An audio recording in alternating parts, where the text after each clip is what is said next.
সবাইকে আমন্ত্রণ জানাচ্ছি এনটিভি নিয়মিত আয়োজন মার্কেট আছে। আমি হাসিফ হাসান আপনাদের সাথে আছি। আমাদের সাথে আজকে স্টুডিওতে উপস্থিত আছেন মোহাম্মদ ফুরকান উদ্দিন, এফসিএ ব্যাংক ও আর্থিক খাত বিশ্লেষক। ফুরকান ভাই, আপনাকে স্বাগত জানাচ্ছি। আমাদের সাথে আরও আছেন হাসান মাহমুদ বিপ্লব, আইনজীবী এবং পুঁজিবাজার বিশ্লেষক। হাসান ভাই, আপনাকে স্বাগত জানাচ্ছি। আপনাকেও স্বাগত। দর্শক, আপনারা আমাদের সাথে যোগ দিতে পারেন, স্ক্রিনে দেখানো নাম্বারে ফোন করে আপনাদের মতামত জানাতে পারেন। আপনাদের কোনো প্রশ্ন থাকলে সেটিও আমাদের সাথে করতে পারেন, শেয়ার করতে পারেন। ফুরকান ভাই, বাজার অনেক ভালোর দিকে যাচ্ছে, সবাই আশান্বিত। সবাই মনে করছেন যে হয়তো এই গত 7 বছরে যে অবস্থা ছিল যে একবার বাজার ভালো হলে আবার পতনের দিকে যায়, এইবার হয়তো হবে না, সবার এরকম প্রত্যাশা।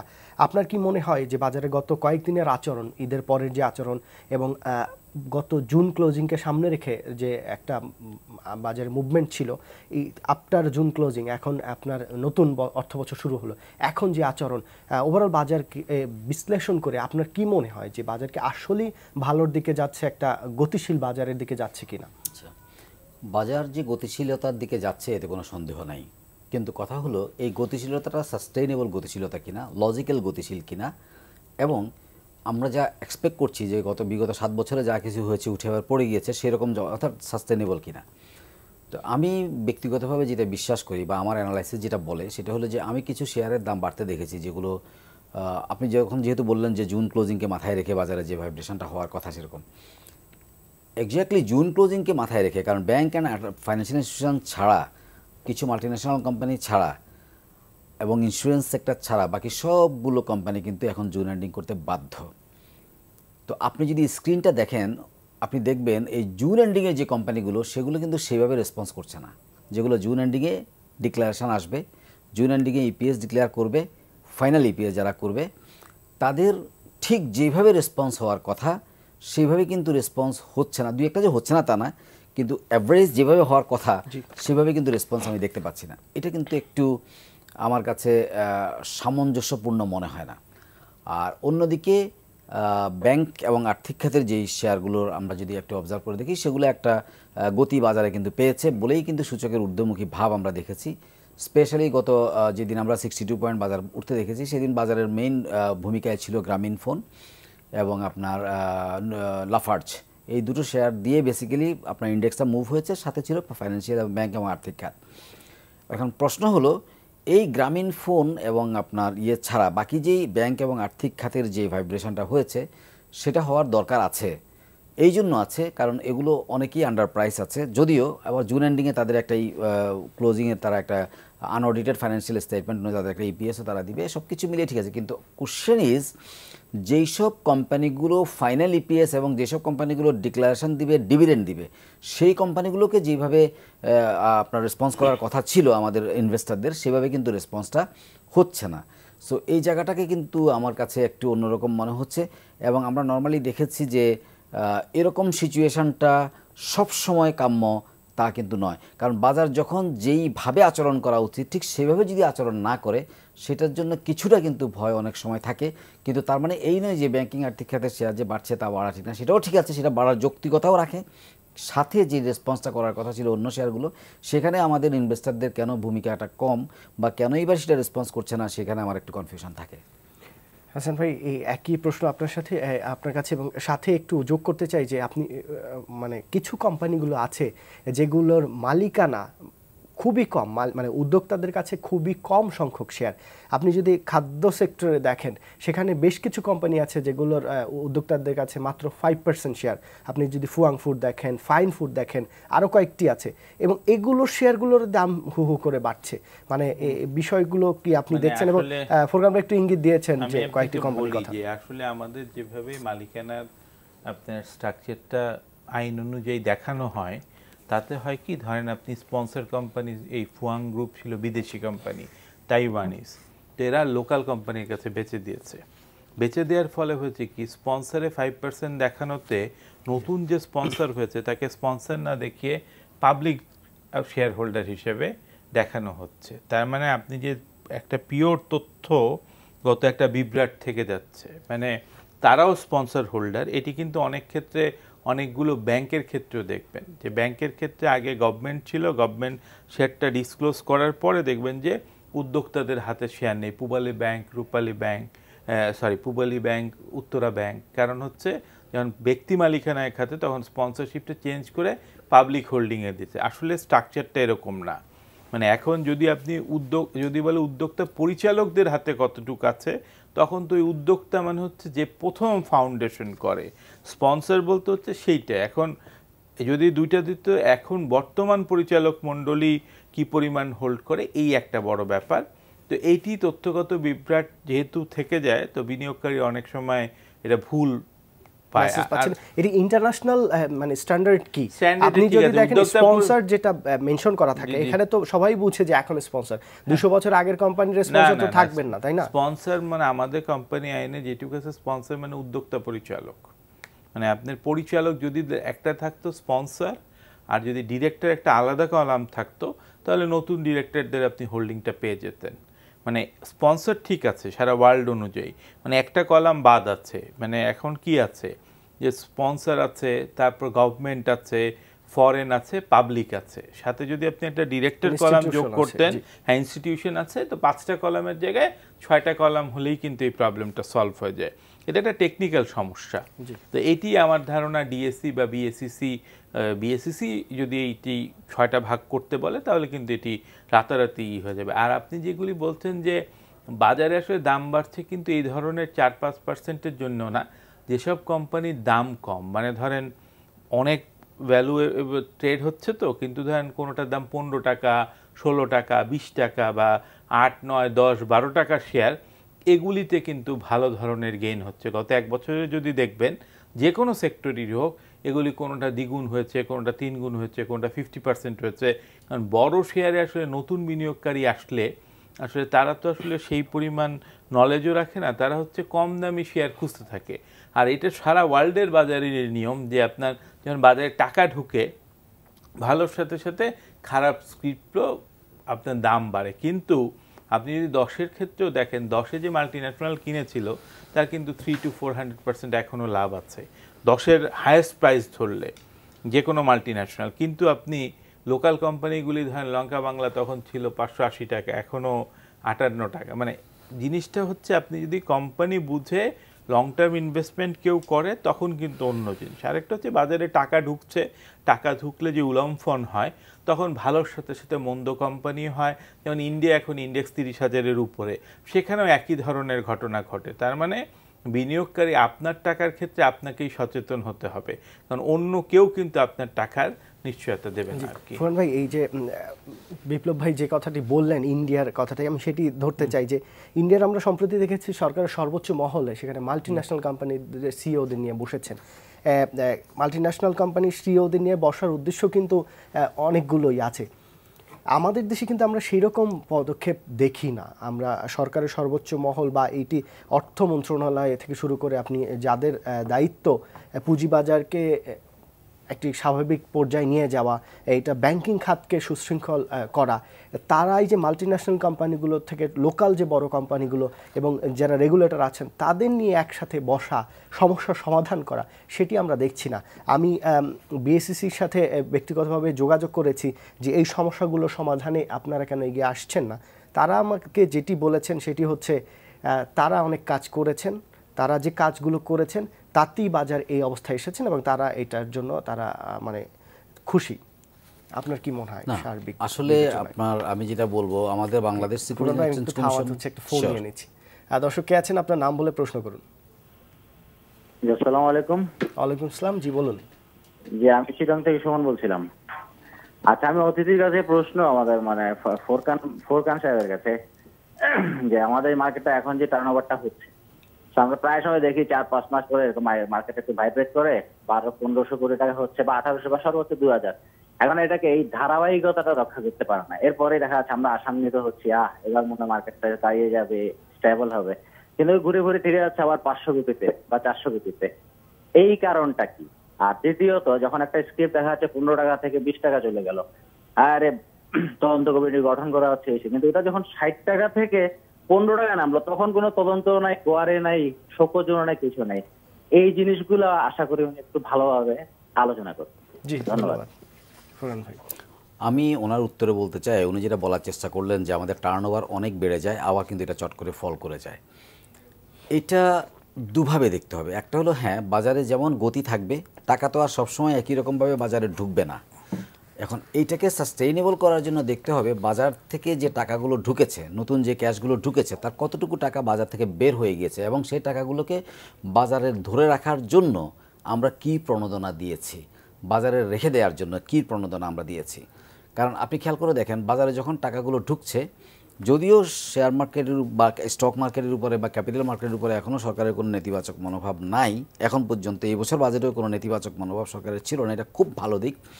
বাট পজিটিভ কিছু থাকার মধ্যে যদি এরকম বলা হতো যে স্টক মার্কেটে যেসব ইনভেস্টমেন্টগুলো হবে সেগুলো ট্যাক্স ফ্রি করা হবে, কিন্তু তোমাকে এটা 3 বছর রাখতে হবে বা 2 বছর রাখতে হবে, তাইলে আজকে যে কোশ্চেনটা আমাদের দর্শক করলেন, টার্নওভারের যে থ্রেটটা, এটা কিন্তু কমে যেত।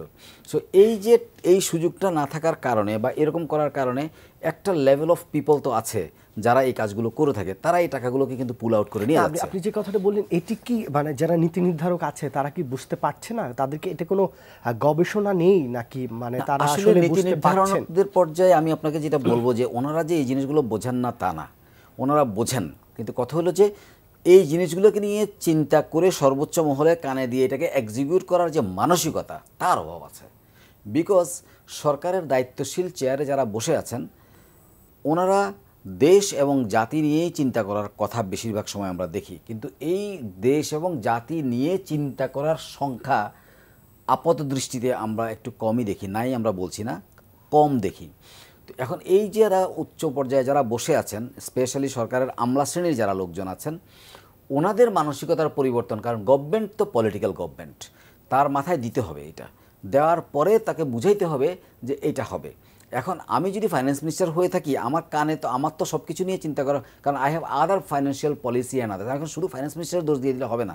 দেয়ার are finance secretary, there are security and exchange commission, there are বাংলাদেশের governor, there are so many financial wings. So এরা সবাই মিলে যদি জিনিসটাকে সমন্বয়ের মাধ্যমে, যেটা একটু আগে আপনার বলার চেষ্টা করেন যে বিএসসিসি বলেছে তারা প্রচুর কাজ করেছে, ইয়েস বিএসসিসি প্রচুর কাজ করেছে, কিন্তু বিএসসিসি একটা কাজ এখনও করতে পারে নাই, সেটা হলো সমন্বয়টা তৈরি করতে পারে নাই। এখন এই সমন্বয়টা তৈরি করতে না পারাটা কি বিএসসিসির ব্যর্থতা কিনা আমি জানি না, কারণ বিএসসিসি অ্যাজ এ রেগুলেটর কতটা শক্তিশালী to the other regulator, that is the question. I mean বড় ভাই ছোটো ভাইকে কতটা পাত্তা দিচ্ছে, দ্যাট ইজ ভেরি ইম্পর্টেন্ট। যেমন বাংলাদেশ ব্যাংকের গভর্নর সাহেব আমাদের মাননীয় এসিসি চেয়ারম্যানকে কতটা পাত্তা দিচ্ছেন, that is very important issue. NBR এর চেয়ারম্যান সাহেব কতটা ওনাকে পাত্তা দিচ্ছেন, সেটা ইম্পর্টেন্ট ইস্যু, অথবা উনি কতটা পাত্তা পেতে পারছেন, that is very important issue. So এই এনবিআর, বাংলাদেশ ব্যাংক এবং Bangladesh security and exchange commission, এই তিনটা জায়গা যদি ভ্রাতৃত্বসুলভ আচরণ দিয়ে যদি দেশ এবং জাতির কথা চিন্তা না করে, বিএসসিসি চেয়ারম্যান দেশ এবং জাতির কথা চিন্তা করতেছেন একটা পার্সপেক্টিভ থেকে, বাংলাদেশ ব্যাংকের গভর্নর দেশ এবং জাতির কথা চিন্তা করতেছেন আরেকটা পার্সপেক্টিভ থেকে, ওনার রোল থেকে, এনবিআর এর চেয়ারম্যান চিন্তা করতেছেন যে ওনার রোল থেকে, কিন্তু তিনটা রোলকে সমন্বয় করে যে আরও কিছু দেশ এবং জাতির জন্য করা যায়, এই চিন্তার যে মানসিকতাটা বা এই চিন্তা, এই যে টেবিলে বসে এই চিন্তার যে মানসিকতাটা, ঘন ঘন বসার যে মানসিকতাটা, বা এই ধরনের যে প্রপোজালগুলো আছে, যারা টেকনিক্যাল হ্যান্ড আছে তাদেরকে জিজ্ঞেস করে একটা রিসার্চ উইংয়ের মধ্য দিয়ে তাদের প্রপোজালটা নিয়ে অন দি টেবিল ডিসকাস করা, অথবা তাকে ইনক্লুড করে ডিসকাস করাটা, এই মানসিকতাটা যতদিন পর্যন্ত গ্রো না করবে ততদিন পর্যন্ত এই চ্যালেঞ্জগুলো কিন্তু থাকবে। বিল্লাল ভাই, এই অবস্থায় কি করা উচিত এই মুহূর্তে? যে দর্শক যেটি প্রশ্ন করলেন, ফুরকান ভাই যেটি বললেন, তো কি করলে বা এই যে টাকাগুলো যে ঢুকছে সেগুলো বের না হবে? এবং বর্তমান পরিস্থিতিতে আপনি জানেন যে বিনিয়োগের কোনো সুযোগ নেই অন্য কোথাও, সো পুঁজিবাজারে আসতেই হবে। এই জায়গায় ফিরবে একটি ফোন নিয়ে নিচ্ছি। দর্শক কে আছেন, আপনার নাম বলে প্রশ্ন করুন। আসসালামু আলাইকুম ভাই। ওয়ালাইকুম আসসালাম, জি বলুন। আমি ঝিনাইদহ থেকে বদরুল আলম বলছিলাম যে আপনাদের ব্যাংকগুলোর যে এজিএম করে তাদের ইচ্ছা মতো, কেউ মার্চে, কেউ এপ্রিলে, কেউ আগস্টে, কেউ সেপ্টেম্বরে, এর কি কোনো রুলস রেগুলেশন নেই? ইয়ার এমনি হয় তাদের ডিসেম্বরে, অথচ তাদের রেকর্ডেড থাকে কারো জুলাই, আগস্টে, সে আপনার এজিএম করতে করতে বছর কেটে যায়। এটার কি দেখভাল করার বা রুলস রেগুলেশনের ভিতরে আনা যায় না ভাই? ধন্যবাদ আপনাকে। এটি একটা নির্দিষ্ট রুল আছে, ইয়ার এন্ডিং এর 6 মাসের মধ্যে আপনাকে এজিএম কমপ্লিট করে ডিভিডেন্ড ডিসবার্স করার কথা, মানে জুনের মধ্যে আপনাকে এজিএম করে। এখন এসএসসির কাছে কোনো ব্যাংক যদি অপারগ হয়, আপনি দেখেন লিস্টেড কিন্তু 30টা ব্যাংকের উপরে, হায়েস্ট 5টা ব্যাংকের ক্ষেত্রে এটি ঘটে, 25টাই কিন্তু ডিউ টাইমে যে একেবারে 6 মাসের মধ্যে এজিএম করে ডিভিডেন্ডগুলি ডিসবার্স করে দেয়। এখন আনফরচুনেট ওয়ে 2-4টায় হয়ে থাকে। আর যেটি আপনাকে বলছিলাম, যেটি নিয়ে আসলে বিনিয়োগকারী প্রশ্ন, যে আসলে আমাদের দেশে আমরা টার্নওভার নিয়ে যত কথা বলি, এই টার্নওভারের কিন্তু একমাত্র লাভবান হচ্ছে ব্রোকারেজ হাউস বা যাদের হচ্ছে স্টেক আছে। বিনিয়োগকারীর কিন্তু টার্নওভারের সাথে কোনো আসলে সম্পর্ক না। বিনিয়োগকারীর হচ্ছে কিছু ভালো স্ক্রিপ্টে বিনিয়োগ করে যদি তার প্রফিট হয়। তার এখন এমনও বিনিয়োগকারী বলতে গেলে ট্রেডার আমরা দেখেছি যে বছরে যে পরিমাণ টাকা আপনার হাউসকে দিয়েছে তার কিন্তু ইকুইটি মাইনাস, কিন্তু দেখা গেছে হাউসকে 50 লাখ, 1 কোটি, কেউ 2 কোটি টাকা পর্যন্ত কমিশন দিয়েছে এই বাজারে। আমি একটু অ্যাড করি, একটি ব্রোকারেজ হাউস, একটা ব্যাংকের সাবসিডিয়ারি কোম্পানি, একটি ব্রোকারেজ হাউসের একটি ব্রাঞ্চের হেড, উনি আমাকে কালকে বিকেলে বলছিলেন যে তার ওখানে একজন বিনিয়োগকারী হয়তো 5 লাখ টাকা, আমি অ্যামাউন্টটা ভুলে গেছি, 5 লাখ টাকা বিনিয়োগ করে 1,30,000 টাকা শুধু কমিশন দিয়েছে, আর তার টোটাল মুনাফা হয়েছে 30,000 টাকা। এটাই বলছিলাম যে আপনাকে এই টোটাল যে জিনিসটা হচ্ছে এখন টার্নওভার বাংলাদেশে কিছু কারণে আপনি দেখবেন যে অলওয়েজ রোজার ঈদের আগে টার্নওভার কমতে থাকে। এর একটা বড় কারণ হচ্ছে এই ঈদের সময় বেশ কিছু টাকা আমাদের অন্য ইকোনমিতে চলে যায়, কারণ আপনার তো অন্য জায়গায় ব্যবসা থাকে। রোজার ঈদের আগে বাংলাদেশে পোশাকের ক্ষেত্রে বলেন, খাদ্যদ্রব্য বলেন, বিশাল একটা টাকা ইনভলভ থাকে। আবার দেখবেন ঠিক রোজার ঈদের পরে প্রত্যেক বছর আপনি যদি গত 7-8 বছরের ডাটা দেখেন, ঈদ শেষ হওয়ার পরেই কিন্তু মার্কেট আস্তে আস্তে চাঙ্গা হতে থাকে, বা তখন কিন্তু এরপর একটা বড় গ্যাপ থাকে বাংলাদেশের মার্কেটে। ধরেন এই বিশেষ করে পোশাক আশাকের কিন্তু বছরে দুটাই, পহেলা বৈশাখ এবং রমজান ছাড়া কোরবানি ঈদে তো ওই ট্রেডটা হয় না। সুতরাং দেখবেন যে এইটার পরে একটু আসে। আর কিছু আছে ইনস্টিটিউশন জেনুইন, এবার কিন্তু আইসিবি একটা বড় ধরনের ইনভেস্ট করেছে, মানে তারা লক্ষ্যমাত্রার উপরে, এবং আগামী বছরও 4,500 কোটি টাকা করার কথা, এবং ফরেনারদেরও কিন্তু নেট ইনক্রিজ হয়েছে। মানে বাজারে ইনস্টিটিউশন যেগুলি আসলে থাকবে, যেমন ধরেন আপনার এখন আপনি বলতে পারেন মার্চেন্ট ব্যাংক এবং আদার্স, এদের কিন্তু কোনো উপায় নেই, কারণ বাংলাদেশ ব্যাংকের যে আপনার নিয়ম, ব্যাংকগুলি কতটুকু কী করতে পারে, মার্কেট বাড়লে কিন্তু এদের আরও সেল করতে হচ্ছে। সেই সেলটাই কিন্তু আপনার এই যে এপ্রিল মেতে আসছিল, মানে ইনস্টিটিউশন আগে ইনভেস্ট করেছিল, যেহেতু তার প্রফিট হয়েছে, বাংলাদেশ ব্যাংকের আইন অনুযায়ী তাকে আপনার যে নিয়মে নামায় আনতে হচ্ছে সেটুক নামাতে গেলে তো সেল করতেই হবে, কারণ মার্ক টু মার্কেট ধরা হয়। আমাদের যে ইনভেস্টমেন্ট, আপনি কেনা দাম কত দিয়ে কিনেছেন সেটা তো ধরা হয় না, আপনার বাজার মূল্য হিসেবে। তো ওই সমন্বয় যখন হয় তখন বাজারে তো বিনিয়োগকারীর সংখ্যা কমে গেছে 10-এর ধসের পর, বিনিয়োগকারীরা তখন শেয়ারটা ধরে রাখতে পারে না, আবার বিক্রি করে, তখন বড় বিনিয়োগকারীরা আবার কিনে। এইটি কিন্তু মার্কেটে চলমান আছে, এটি স্বাভাবিক প্রক্রিয়ার মধ্যে, যতক্ষণ না পর্যন্ত বাজারে যদি সিগনিফিকেন্ট ধরেন আপনার 10-15 হাজার কোটি টাকা নেট বিনিয়োগ হয়, তখন কিন্তু বাজারের চিত্র আবার পাল্টে যাবে। আসবে একটা ফোন নিচ্ছি। দর্শক কে আছেন, আপনার নাম বলে প্রশ্ন করুন। আপনার টিভির ভলিউমটা কমিয়ে বলুন। হ্যাঁ, আমার প্রশ্ন হলো ওটিসি মার্কেটে যেগুলা শেয়ার চলে গেছে, এগুলা বছরের পর বছর পড়ে আছে, এখন এটা কবে কি মার্কেটে আসবে এইটা জানতে চাচ্ছি আর কি, এটার কোনো ভাগ্য? জি ধন্যবাদ ফোরকান ভাই। এই ওটিসি মার্কেটে অনেকেই বলছেন, অনেক এক্সপার্টও বলছেন যে যারা যেসব কোম্পানিগুলো বিনিয়োগকারীদের আসলে মুনাফা দিচ্ছে না, তাদের একটি সুযোগ করে দেওয়া হয়েছে ওটিসি মার্কেট থেকে, সাধারণ বাজার থেকে তাদেরকে ফেলে তাদেরকে মুক্তি দেওয়া হয়েছে।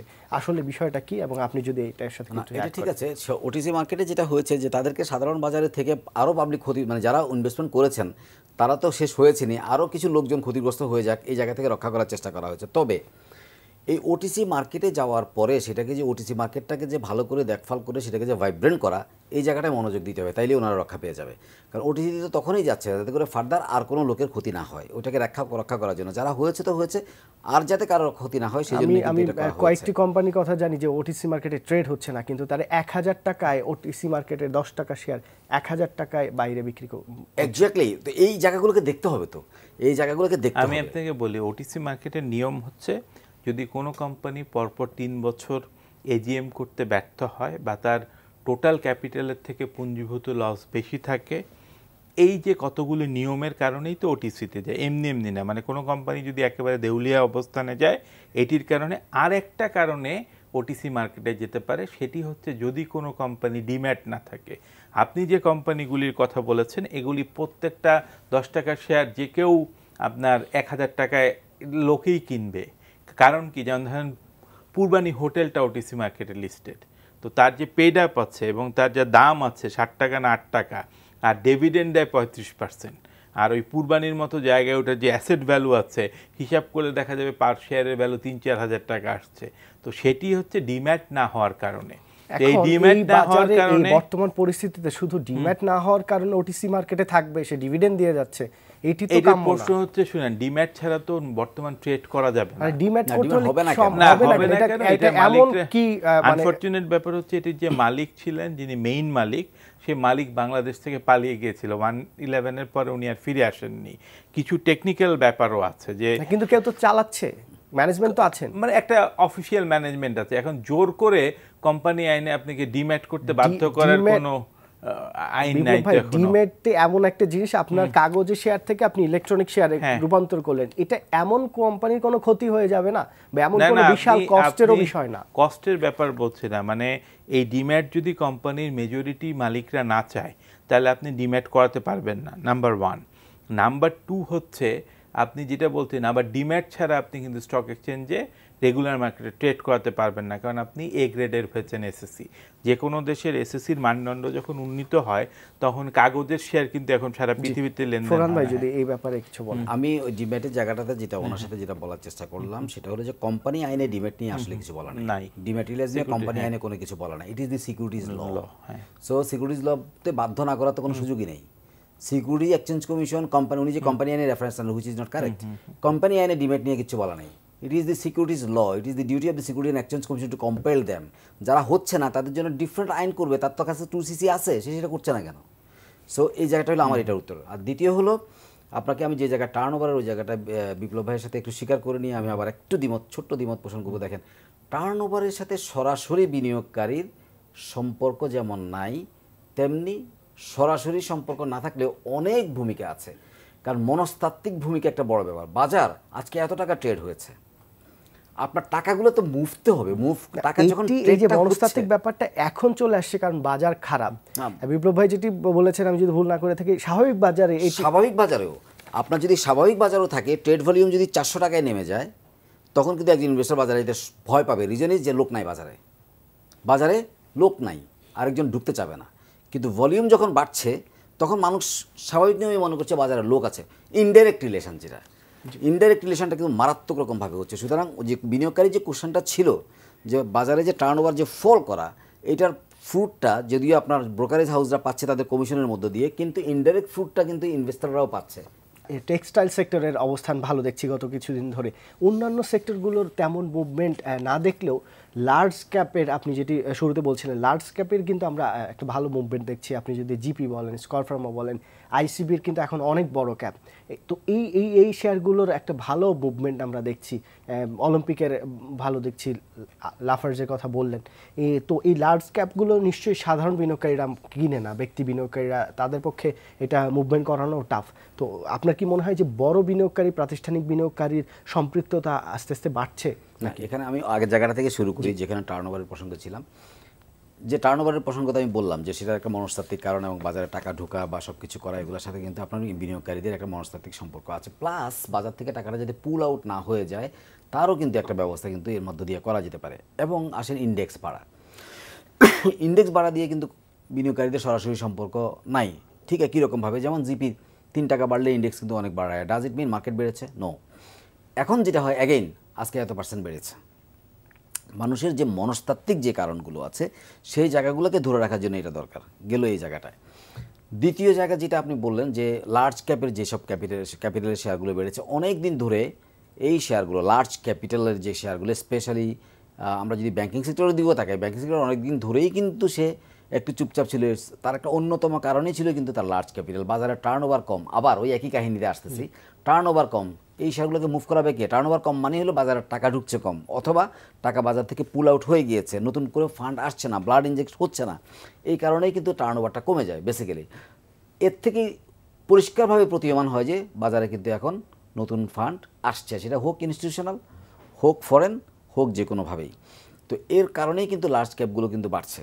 আর আপনি যেটা বললেন যে আপনার লার্জ ক্যাপগুলো কিন্তু বাজারে, আর যে শেয়ারগুলোর নাম আপনি উচ্চারণ করলেন, প্রত্যেকটা শেয়ারই কিন্তু খুব ভালো শেয়ার। লার্জ ক্যাপের শেয়ার বলে তারা কিন্তু ডিপ্রাইভড ছিল, কিন্তু এখন তাদের যদি বাজারে মার্কেট মুভারের ভূমিকায় তারা কিন্তু বেশি দিন না বা 2 দিন 3 দিন ধরে হচ্ছে তারা ছিল, কিন্তু যেদিন 62 পয়েন্ট ছিল সেরকম পয়েন্ট জায়গাগুলোতে, যেমন সেদিন বোধহয় গ্রামীণ ফোন 7 টাকা কি 8 টাকা বেড়েছিল এরকম, এই যে জায়গাগুলো, বা এর আগের দিনও বোধহয় 2-3 টাকা বেড়েছিল। সো গ্রামীণ ফোনের বাড়ানোর সাথে সাথে কিন্তু আপনার market automatic it's a huge capital. Even bank mover, ব্যাংকও যখন একটু বাড়ে তখনই কিন্তু বাজারে ইন্ডেক্স কিন্তু বেড়ে যায়। সো এই যে জায়গাগুলো, এগুলো কিন্তু ইনজেক্ট ফ্রেশ ফান্ড না ঢুকলে কিন্তু এটা বাড়ার কথা নয়। সো এটা থেকে ডেফিনেটলি প্রতিমান হয় যে ফ্রেশ ফান্ড। আর ফ্রেশ ফান্ড ঢোকার পেছনে কারণগুলো কী হচ্ছে, কেন মানুষ এখন বাজারের দিকে আসে? আপনারা যদি লাস্ট বাজেটে যে 28 তারিখ এবং 29 তারিখে যদি মাননীয় প্রধানমন্ত্রীর বক্তৃতাটা আপনি শুনে থাকেন, উনি মাননীয় এরশাদ সাহেবের একটা উত্তরে উনি পুঁজিবাজার নিয়ে উনি কী করেছেন তার একটা ফিরিস্তি কিন্তু উনি দিয়েছেন। সো উনি যা কিছু ওই ফিরিস্তিতে বলেছেন তার কিছুতেই কিন্তু উনি নেগেটিভ ছিলেন না, বাজার নিয়ে কোনো নেগেটিভ মানসিকতা কিন্তু ওনার ছিল না। এই নেগেটিভ মানসিকতা না থাকা প্লাস আমাদের মাননীয় অর্থমন্ত্রী তার স্বভাবসুলভ আচরণ থেকে বাজারের নর্মালি যেরকম কথা উনি বলে থাকেন সেই জায়গাগুলোতে উনি নিজেকে যথেষ্ট কন্ট্রোল করার চেষ্টা করেছেন এবং বাজেটে উনি নিজেকে যথেষ্ট পরিমাণে নিজেকে কন্ট্রোল করার চেষ্টা করেছেন বাজার নিয়ে। সো এই জায়গাগুলো বাজারে কিন্তু একটু ভালো বাতাস দিয়েছে। প্লাস সঞ্চয়পত্রের সুদ কমানোর জায়গাগুলো নিয়ে বাজারকে কথা বলা হয়েছে, সেখানেও কিন্তু আপনার এটা একটা সুদ কমানোর নিয়ে চিন্তাভাবনা যেটা করা হচ্ছে সেটাও কিন্তু বাজারের জন্য একটা ভালো দিক। তৃতীয়ত হলো ইনভেস্টমেন্টের যে জায়গাগুলো, আমাদের ইনভেস্টমেন্টের জায়গাগুলো আমরা বারবার বলছি যে আমাদের জিডিপি এবং ইনভেস্টমেন্টের যে রেশিওটা সেটা কিন্তু কমে গিয়েছে প্রাইভেট সেক্টরে। গভর্নমেন্টের সেক্টরে কিন্তু ইনভেস্টমেন্টের পরিমাণ বেড়ে গিয়েছে, যার কারণে আমাদের জিডিপির পরিমাণ কিন্তু বাড়ছে। আদারওয়াইজ জিডিপি কিন্তু এই পরিমাণে বাড়ার কথা না, কারণ জিডিপির মেইন কন্ট্রিবিউটরের ভূমিকায় কিন্তু রয়ে গেছে গভর্নমেন্ট সেক্টর।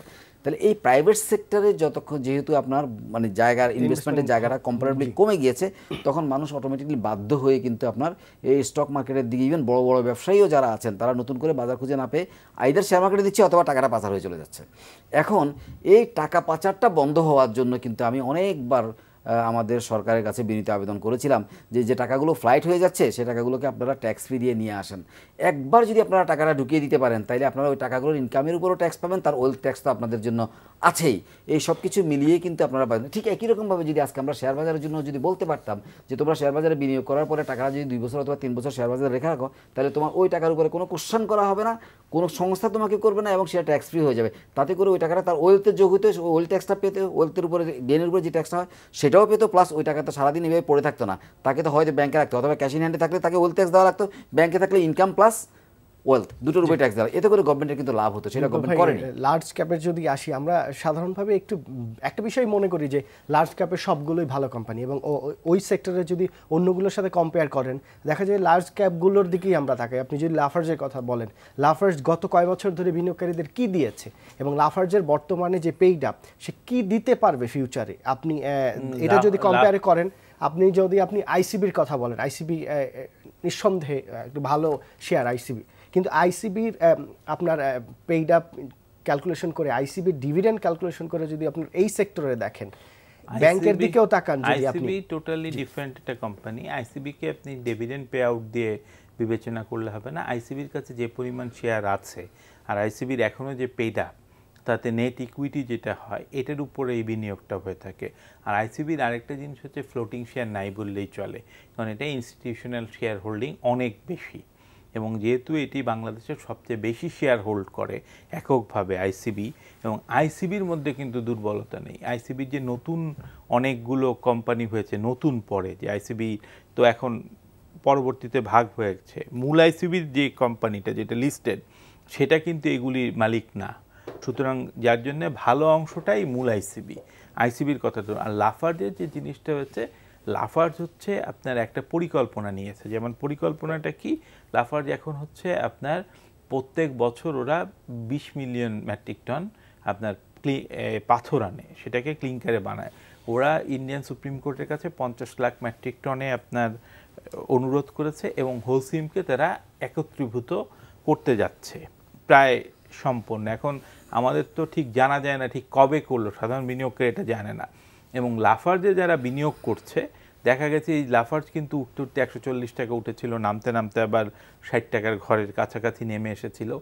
এইটার বড় কারণ হচ্ছে লাফার্জের পে আউট খুব দুর্বল। মাল্টিন্যাশনাল কোম্পানিগুলি যখন শুরু করে একটা দেশে, আপনি আজকে যেসব কোম্পানি ধরেন ব্যাট বিসি, বাটা বাজার দেখছেন, এই কোম্পানিগুলি যদি আপনি কেউ 80-র দশকে যারা বাজারে ছিল তারা 20 টাকা 30 টাকায় ট্রেড হতে দেখেছে। মানে একটা মাল্টিন্যাশনাল কোম্পানিকে তার মনোপলিটা করার আগে এইটা কমপক্ষে 20 থেকে 25 বছর আপনি এবং অনেক কোম্পানি তো এখানে মানে প্রায় 70-80 বছর ধরে ব্যাটের যদি আপনি হিস্ট্রি দেখেন বা ইউনিলিভার এগুলি কিন্তু ব্রিটিশ আমল থেকে আছে।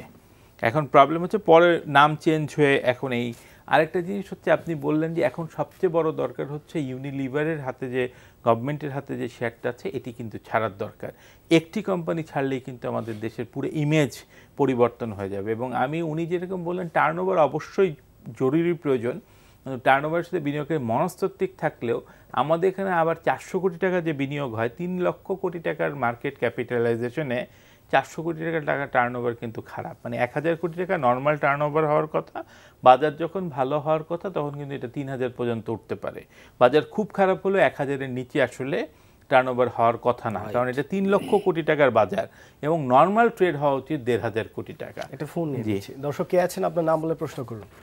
জি, আসসালামু আলাইকুম। আমি এনামুল করিম বলছিলাম ঢাকা থেকে। জি ভাই বলুন। আচ্ছা, আমি তো এই পাওয়ার সেক্টর নিয়ে একটু আলোচনা করার জন্য বলতেছিলাম যে পাওয়ার সেক্টরে হাতে গোনা 2-1টা কোম্পানি বাড়তেছে, কিন্তু সামিট পাওয়ার, কেপিসিএল এগুলিতে এখন কোনো মুভমেন্ট নাই। এগুলি আসলে এই কোম্পানিগুলি কি আমরা কি ভালো মনে করবো না খারাপ না কি বুঝতেছি না।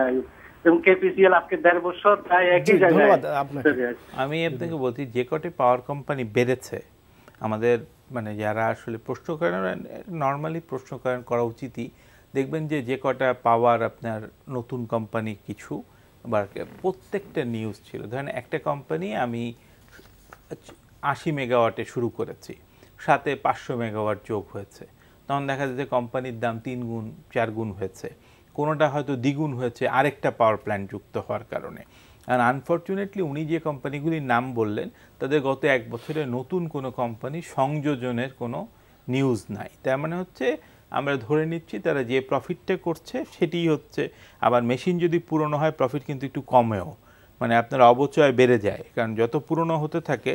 তো সুতরাং এই কোম্পানিগুলি যদি আবার কিছু প্রজেক্ট পায়, সামিট পাওয়ার বাংলাদেশ এটা অন্যতম টপমোস্ট পাবলিক আইপিপিতে সবচেয়ে বড় কোম্পানি, এরা যদি তাদের কিছু আরও অংশকে ঢুকায়, যেমন আপনি ডরিন 2টো কোম্পানিকে আবার অধিগ্রহণ করে, এটি করলে কিন্তু দেখবেন যে তখন কিন্তু একটা কোম্পানির বাড়ার কারণ কি, তার যদি ইপিএস এবং ভবিষ্যতের গ্রোথ না থাকতে তো পারবে না। স্ট্যাটিক কোম্পানি কিন্তু বাজারে দাম বাড়ে না। তো উনি যেটা বলেছেন যে পাওয়ার সেক্টরে কয়েকটা কোম্পানি বাদে, আর একটা জিনিস আমি বলি, পাওয়ার সেক্টরের সবচেয়ে বড় ক্ষতিটা করেছে কিন্তু তিতাস গ্যাস। মানে গভর্নমেন্টের পাওয়ার সেক্টরে অনেকগুলো কোম্পানি লিস্টেড, 3টে তেল company, DESCO, power grid, Titas, কিন্তু তিতাসের একটি ডিসিশন মানে সমন্বয়হীনতার কারণে আপনার পুরা সরকারি শেয়ারগুলোকে একেবারে আপনার মানে সরকারি শেয়ারে ফরেন বিনিয়োগ কিন্তু নাই এখন। কেন নাই? কোনো শেয়ারে নেই, বিকজ মানুষ পলিসি ঠিক থাকবে কিনা। ধরেন আজকে পাওয়ার আমরা জানি যে আমাদের এখন পাওয়ার 8,500-9,000 মেগাওয়াট, এটি 23 সালেই 25,000 এবং 41 সালের মধ্যে 50-60 হাজার হবে। তার মানে পাওয়ার গ্রিড কত সম্ভাবনাময় শেয়ার, কিন্তু প্রাইস নাই কেন? কারণ দেখা গেল আপনি দ্বিগুণ হচ্ছে, লাভ দ্বিগুণ হওয়ার কথা, তখন দেখা গেল সরকার যদি কমিশন অর্ধেক করে দেয়, এই যে আপনার বিএআরসি, তাহলে তো মানে একটা সমন্বয় থাকা দরকার। মানে বিদেশিরা চায় কি যে আপনার গভর্নমেন্টের অন্য দেশে যেমন ইন্ডিয়া, যে আমরা জানি যে আগামী যখন শেয়ারটা ছাড়ে, গভর্নমেন্ট যখন কোনো একটা শেয়ার ছাড়ে তার 10 বছর একটা রোড ম্যাপ দিয়ে দেয় যে ট্যাক্স কেমন হতে পারে, কি হতে পারে। এটি যদি আপনি না জানেন, ফরেনাররা কিন্তু এই যে ধরেন আমরা অলিম্পিকের কথা বলি, এই 2010-এর ধসের পরে সবচেয়ে বেশি লভ্যাংশ মানে 700% গ্রোথ দিয়েছে অলিম্পিক, এবং অলিম্পিকের সবচেয়ে বেশি হোল্ডিং কিন্তু ফরেনারদের। ফরেনাররা কেন আপনার এটাকে হোল্ড করেছে, এবং ফরেনারদের হোল্ডিং কিন্তু প্রায় 7 বছর হয়ে গেছে। আমরা যেরকম মনে করি একদিনে কিন্তু এই ফরেনাররা কিন্তু বাংলাদেশে কোনো বিনিয়োগই 1-2 দিনের জন্য করেন না। ওনাদের যদি ধরেন যেগুলি 30%-এর উপরে বিনিয়োগ আছে, আপনি যে কটা কোম্পানিতে আছে এখন যেমন ধরেন দিয়ে দেয়, তো লিস্টে দিয়ে দিলে আপনি দেখবেন প্রত্যেকটার বিনিয়োগ। এই যে ব্র্যাক ব্যাংক, তারা যখন কিনেছে 30 টাকা দাম ছিল, কিন্তু আপনাকে ধরতে হবে এটা কিনেছিল হচ্ছে 12 সালে, আর এটা 17, মানে 5 বছর বিনিয়োগের পরে ডিভিডেন্ড বোনাস খেয়ে প্রায় 4 গুণ হয়ে গেছে। তো 5 বছরে 4 গুণ কিন্তু অ্যাবসলুটলি, যেখানে বাংলাদেশে 7 বছরের আগে কোনো টাকাই আপনার দ্বিগুণ হবে না। তো মানে যে কোনো খাতে রাখলে তো 400% gain is a not a matter of joke. কিন্তু আপনি ফরেনারদের সাথে আবার লোকালরা যদি দেখে কিনেন আর আপনার যদি ক্যাপাসিটি না থাকে, আপনি যদি প্রফেশনাল না হন, 3-4 বছর না রাখতে পারেন, তাহলে ফরেন হোল্ডিং 30% 40% দেখে কিনলে অনেক সময় আপনি 1 মাস পর অত্যন্ত ব্যথিত হয়ে বেচে দিতে হবে, কারণ আপনি যদি ধরার ক্যাপাসিটি না থাকে। এই জন্য বুঝতে হবে যে আমি কতদিন পারবো, আমি তখনই শেয়ারটা কিনবো বেশি দিনের জন্যে।